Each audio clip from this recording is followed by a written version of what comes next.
Ito ang kanilang basihan bakit naniniwala sila sa September 23 na rapture. So, yun po yung video yung in-upload ko the other night. I would like to thank yung mga nanood o mga nakinig, no?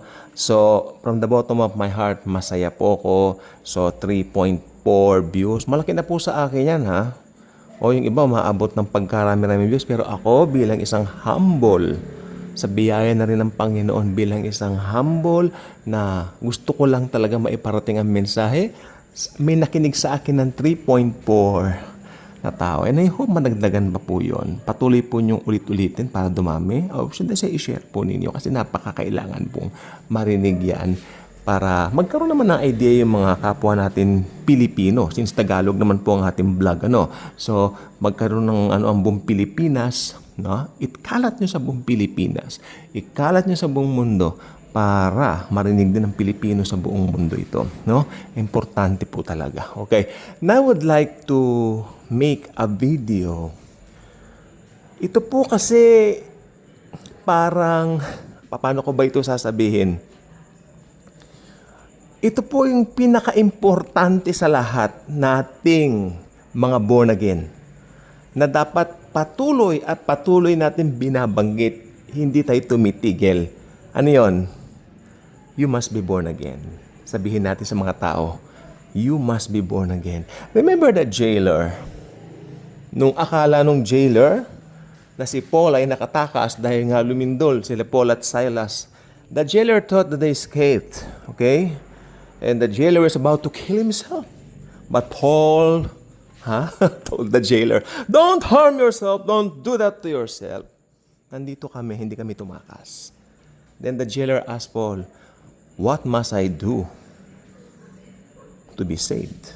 Sa ibang salin, mas maganda, what shall I do to inherit eternal life? Then Paul told the jailer, believe in the Lord Jesus and you will be saved, you and your household. So ito po yung tinatawag na born again experience. One must believe in the finished work of Christ in order to be born again.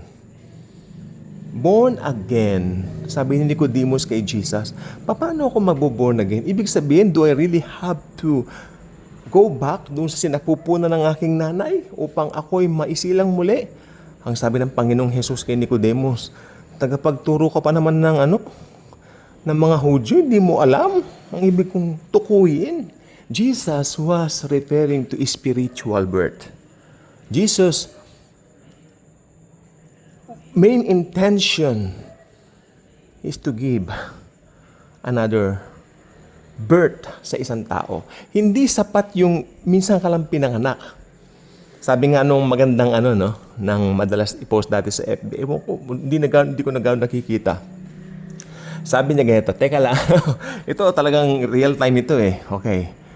Wala akong kodiko, walang something ngayon. Real time po tayo ngayon. Okay. So, nakalagay po dito ganito. If you born only once, you will die twice. But if you born twice, you will die only once. Tagalogin ko na nga lang po. Kung ipinanganak ka ng minsan, mamamatay kang 2 beses o 2 ulit. Pero kung pinanganak ka ng 2 beses, minsan ka lang mamamatay. Ang ganda. The born again experience is something na dapat maranasan ng bawat nilalang, bawat tao. Pag na-born again ka, alam nyo ang isa po sa pinaka nakita ko nung ako'y nakakilala kay Kristo, kay Lord Jesus. Yung dating hindi ko maunawaan na Bible, nauunawaan ko na. I'm not saying na magaling ako sa Bible. Of course not. Matagal na po akong born again. At ang pag-aral po ng Bible, wala pong katapusan.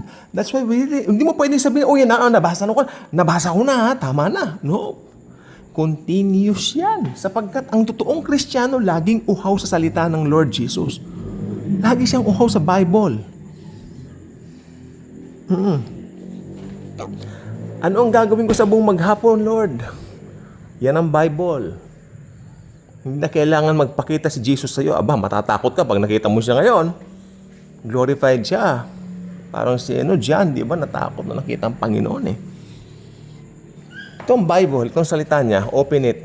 May mga apps na tayo sa cellphone, buksan nyo, basahin natin. Yung mga hindi ko maintindihan dating passages o yung mga tipong ganun-ganun dati, ano bang ibig sabihin niya? Ano ba, lalo na sa Old Testament, naunawaan ko na. Lalo na po, nung nakakilala ko sa grace. Sapagkat pumasok na po sa akin dun yung rightly dividing the scriptures. Context, napakahalaga. Sabi nga ni Pastor Joseph Prince, context is king. Ibig sabihin, napakamahalaga, napaka-importante. Okay? Si Pablo po ang unang nagsabi nung kay Timothy, rightly dividing the scriptures. Mahalaga po, sinong kausap, yun ang konteksto. Amen? Pang-Hudyo ba? Pang-Kristiyano ba? Yun po ang dispensation. Di ba? Panahon-panahon, dispensation. Yun pong ibig sabihin po niyan. At kapag ka born again ka, napakaganda kasi nauunawaan mo ang salita ng Panginoon. Ngayon, yung mga hindi nakakaunawa, they are taunting us.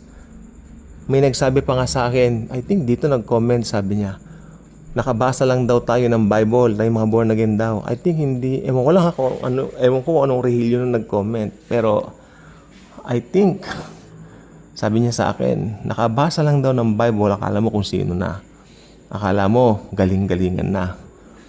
Well, sa atin po mga born again kasi, hindi po tayo galing-galingan. Natural na po talaga sa atin yun. Kasi talagang nakatanim na sa atin ang salita ng Diyos. Talagang lalabas po sa mga bunganga natin yan whenever we speak. Especially maski sa world na punong-puno ng mga idolatry, punong-puno ng paghanga sa mga celebrity. Yan ang gustong-gusto nilang pag-usapan. Pero kapag nandun tayo, iniiba natin yung takbo eh. We're making a difference. We really have to make a difference. We're not like them. We are different. Okay? Yan po ang born again. So, ang born again po ay hindi relihiyon. Ito ay isang relasyon sa Diyos na buhay sa pamamagitan ng ginawa ni Jesus sa krus. Kasi ang hindi born again, may Adamic nature. At ang nakakatakot nito, pag yung Adamic nature na yan, inabutan ng paglagot ng hininga mo o namatay ka na may Adamic nature ka, you will go to hell. Because you are separated from God ever since. Pinanganak tayong separated sa Diyos. Good news is, dumating si Kristo, biniyaran lahat ng kasalanan natin, pero magkakaroon lang po yan ng epekto kung tatanggapin mo yung ginawa niya sa krus ng Kalbaryo.